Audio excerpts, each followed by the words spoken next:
Tracey Cook, and welcome to the podcast series Victim to Victory. This series gives a voice to those that have overcome obstacles in all forms, that dare greatly to share their real stories. Amazing humans that have seen hope and risen above those adversities to become victorious, that now support and inspire others to do the same. And today we're giving a voice to Katherine Marie, and we really appreciate having such a rock star on our podcast. I've been watching all of her stuff, and before we let her get into her story, I want to share a little bit about her, and then we'll delve right in. So Katherine Marie, in 2000, gave birth to premature twins. And then in 2015, she was diagnosed with stage 3 breast cancer. She says the cancer does not define her. And believe me, if you watch any of her YouTube channel, it does not. But it has shaped her. These events served as a springboard to help others through their own challenges. And Katherine is now a speaker and holistic health coach. Welcome to Victim to Victory, Katherine. And where does your story start? Thank you so much, Tracey. So first of all, thank you. I so appreciate talking with you today, and I was so excited. So thank you for sharing your space with me.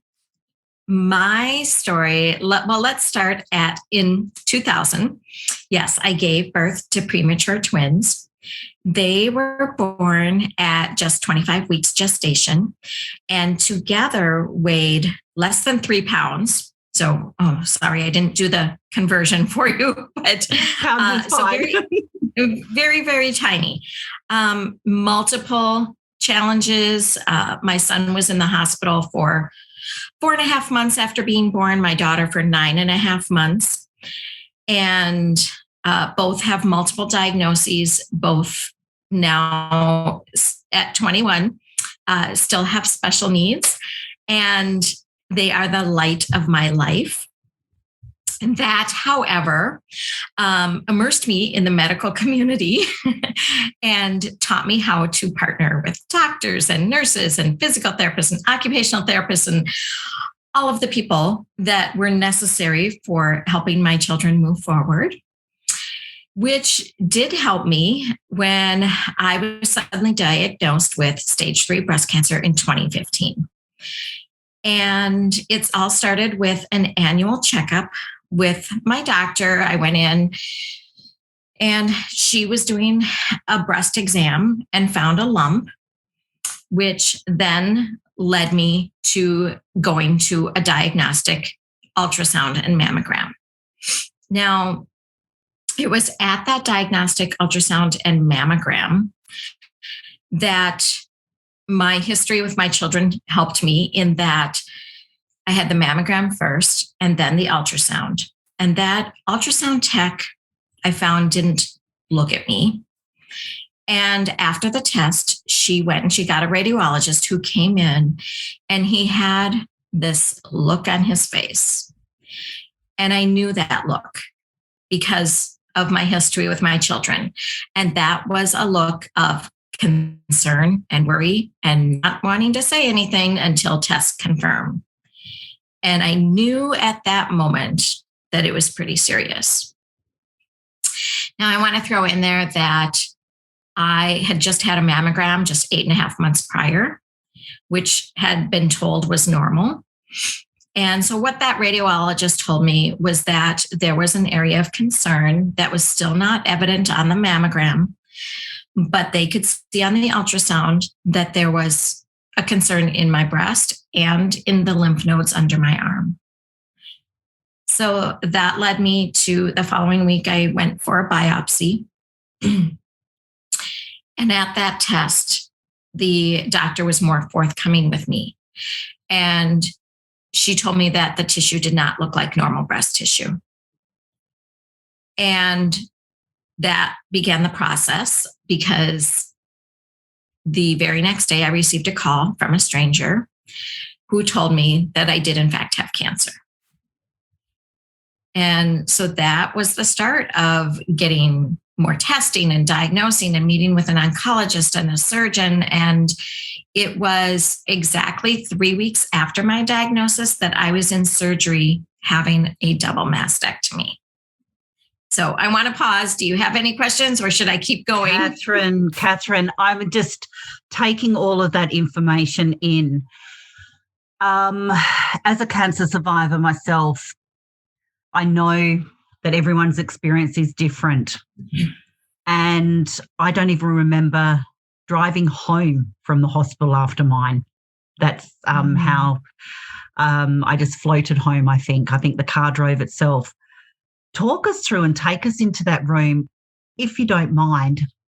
What was the first thing that went through your mind when you were delivered that news? The diagnosis itself.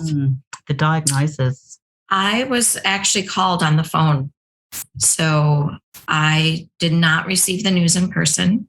It was a nurse that I didn't know, whose job it is simply to call people and tell them that they have cancer and set up appointments.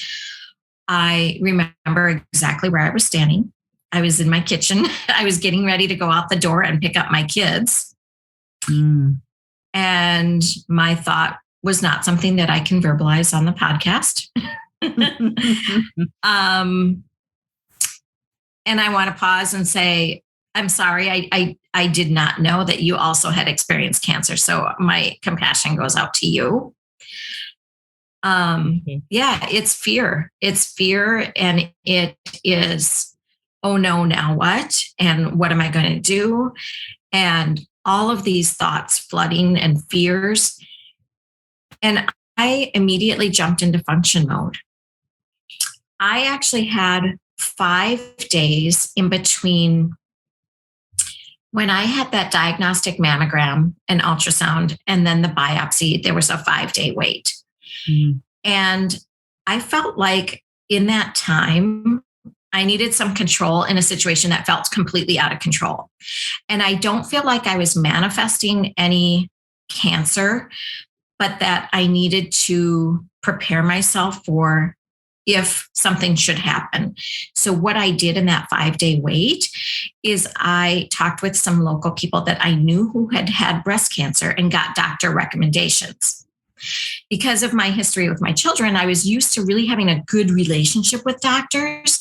And so my desire was to choose doctors that I wanted as opposed to being assigned to doctors.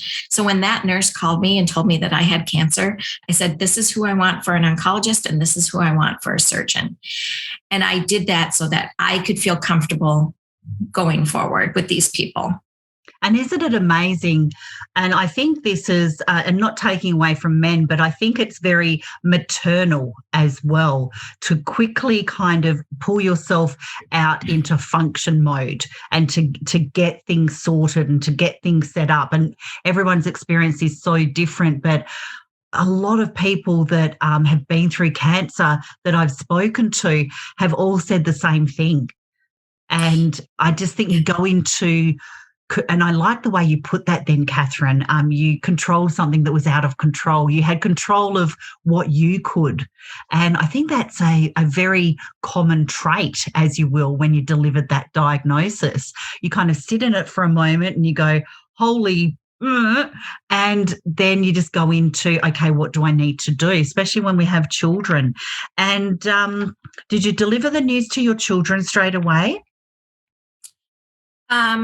I did that evening. Yes. And I felt like I needed to. So at the time they were almost 15, but not cognitively. So their chronological age were just 15. Their emotional age would be more of a elementary age person. And so I did, and I just explained it as, how did I explain it? I think I explained it as I had a lump in me and the doctors needed to remove it and I was going to need surgery. And as things progressed, I gave them more information. And I believe in the concept of you give them information, what you think that they can understand, and wait for questions. Not to overload them with too much at first. But so I would give them a little bit of information, wait for questions, and just, I didn't sugarcoat anything. I used real language. I explained that the lump was in my breast. I wanted to make sure to use the real language with them. Definitely. And where did your journey kind of escalate from there? So I had a double mastectomy. And then after I recovered from that, I had 5 months of chemotherapy and 6 weeks of radiation. I chose to do delayed reconstruction. So it wasn't until the spring of 2016 when I began that process. And I feel like an important part of my story to share is that at that point, I was moving forward physically, but not emotionally. I think once you end all of that treatment and you've been in function mode for so long and you get to a stopping point and you look around and you're like, oh my gosh, what just happened?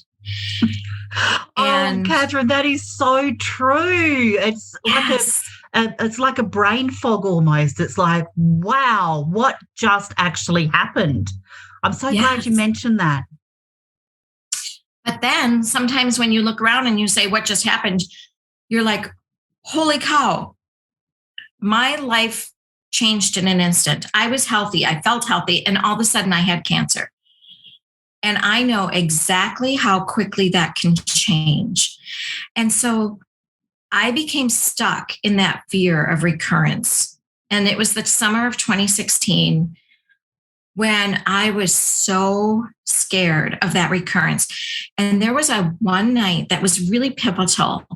And I was alone and I was sitting on my bed, surrounded by pillows and a cup of tea on my nightstand. And I was on my laptop and I was communicating with some people on a breast cancer message board, online community support message board.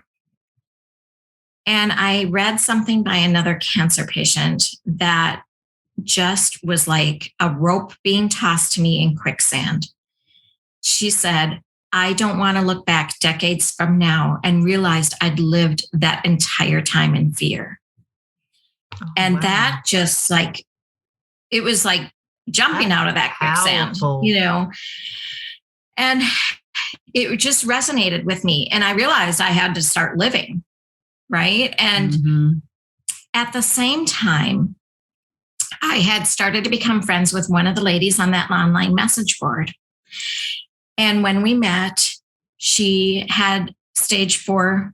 She was stage 4 and she was dying from the same disease that was in me. And so that was really scary, becoming friends with this person who was dying and knowing that if my disease came back, that I would be experiencing the same thing. And yet I was able to help her. She was in another state. We never actually met in person, but we ended up talking and texting every day and laughing and crying in the same conversations. And when her vision started to go, I would send her a magnifying glass, or just, she's like, oh, I'm craving such and such. And I'd mail it off to her, that sort of thing. Lovely. And it was awesome.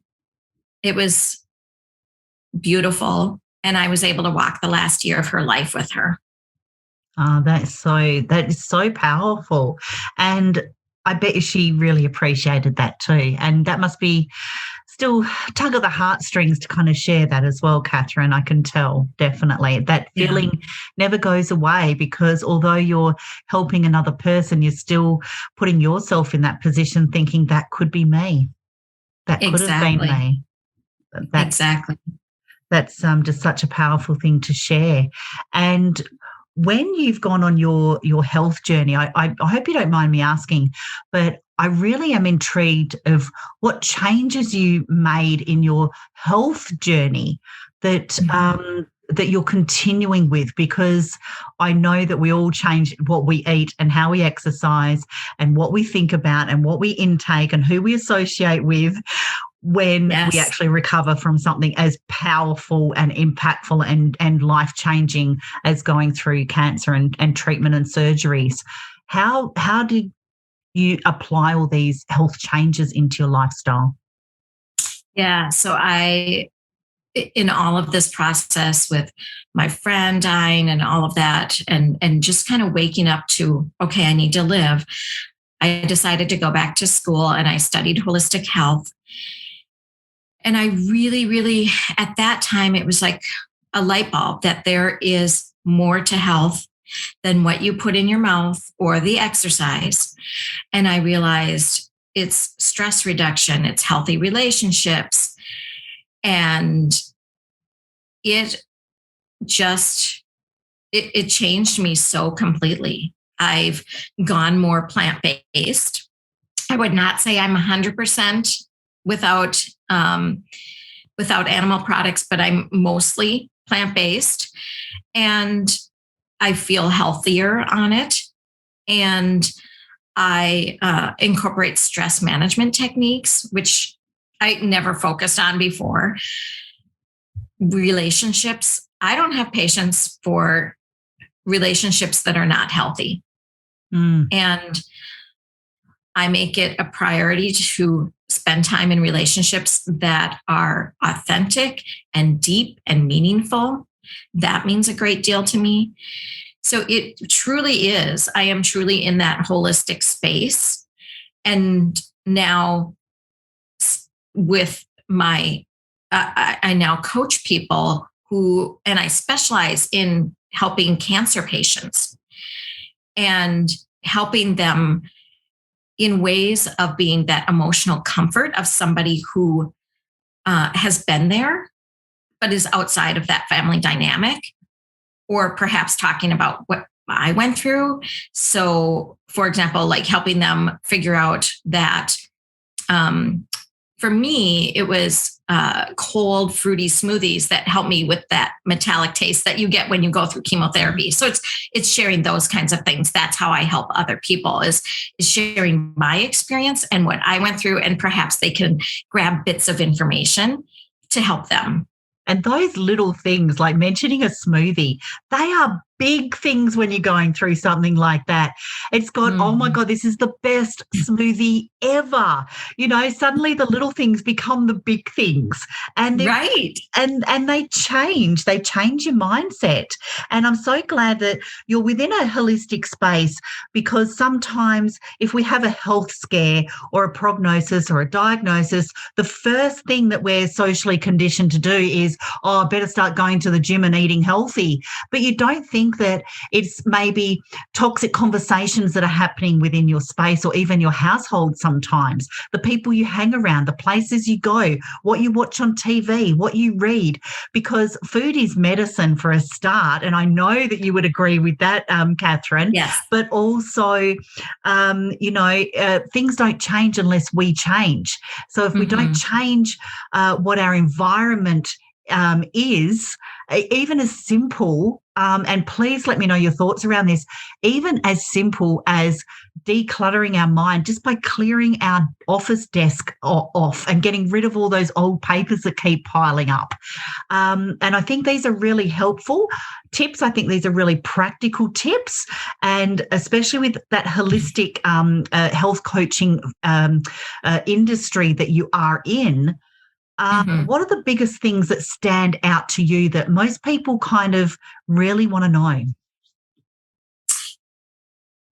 That other cancer patients really want to know? Yeah, in the health space, holistically. You know, a lot of people, they are facing challenges of relationships and how to, I would say a big question is, how do I handle the relationships changes that are occurring during a cancer diagnosis? That is one of the biggest things. And with this whole holistic approach, I like to remind people that the food is the environment inside, everything else is the environment outside. And the other thing that I think is really important that cancer patients need to know or want to know is facing that fears, though all of the fears, whether it's when they're in treatment or post-treatment, and facing that fear of recurrence and how do I move forward. And you're right, the clearing the clutter and even just journaling and getting stuff out of your brain is super, super helpful. Definitely. And I think a lot of going into gratitude as well. And I know Yes. that we all are given our stories, no matter how bad they are, to go on and do something powerful with it. Some of us hear the message and some of us don't. Some of it wear our stories like a superhero cape and some of us like an anchor. So to really embrace, and I find this absolutely amazing with people like you that I speak to, Katherine, and you're just the ideal person, that you've been through some things that are just so traumatic and so life-changing, and you could have thrown in that card and just given up, but you kept going and you had a strong mindset and you went into action mode, and now from that experience you're helping other cancer patients. So that story was a gift to you. That experience was a gift and a journey that you had to share with others to unlock their keys to their journey and their success. And I truly believe that people are blessed with their stories. What are your thoughts around that? I would love to hear your thoughts around that kind of concept. I think, there's a cliche that, oh gosh, I'm trying to think of what it is now, about that things happen for a reason. That's what I was thinking of. Sorry. It's early morning here. And I personally don't resonate with that. I don't believe that I got cancer for a reason to go forward and help others. What I do believe is that in the process of going through something, there are lessons and there are purposes. It's not that it happened to me for a reason or that I could handle it over another person necessarily. It's just that I have taken this situation and I have learned to share myself so that I can help others, and that there's that purpose of helping others, and there are lessons in the pain. I love that. I absolutely love that. Now you're serving so many people. Where is your story now? Because I know that you've got such a great community, and you're helping so many people, and you're very inspiring to a lot of your community as well. So I really encourage everybody to go check out Katherine Marie's socials that we will be sharing as well, and just really connect with her. And Katherine, what kind of message would you like to leave our audience on today? Well, first, I want to validate the cancer patient by saying cancer is really, really hard and scary. And you can also have laughter at the same time. Conflicting emotions can and do coexist at the same time. So it's not only okay to have laughter in cancer, but it's healthy for you. I encourage cancer patients to accept help from others as well, because that is really important. Do as I say and not as I did. I did on a limited basis, but sometimes it's hard. But I encourage people to allow people to help them. And a little note for friends and family, because I think it's really important to be that liaison or that person to give inside information to friends and family. Don't disappear. You'd be surprised at how many friends and family disappeared during that time. And ride that roller coaster of emotions with the cancer patient. And lastly, what I hear from cancer patients over and over again that I want to communicate to friends and family is, please watch your language. some cancer patients really resonate with the I'm going to be a warrior and I'm going to be strong and I'm going to fight this, etc. And some cancer patients do not resonate with that battle language because, and I want to explain that if down the road they do not end up going forward and continuing with health, they feel like a failure. So I suggest that friends and family listen to what the cancer patient is saying and use that language and make sure that they're following the example of the cancer patient, because some people do enjoy being a warrior and some people don't. And let's just honor the cancer patient and what they're going through. I think that's just such an important message. Because we don't stop and think of that. We just go into, you'll be right, you'll get through, you can do it, because that's us facing our own fear, isn't it? Because we feel challenged maybe at that stage as well. So yes. That's very important information. Thank you so much, Katherine, for being brave to share your story. And we'll be sharing where to connect with Katherine Marie as well. You are so appreciated as a guest on the Victim to Victory podcast series. You can also check out our YouTube, Spotify, and Apple for our podcast. Please subscribe, share, and comment, and help be the change that the world needs. And let me leave you with a message of step into your story, figure out who you are, and do it on purpose. See you next time, Katherine. Bye for now. Thank you so much, Tracey.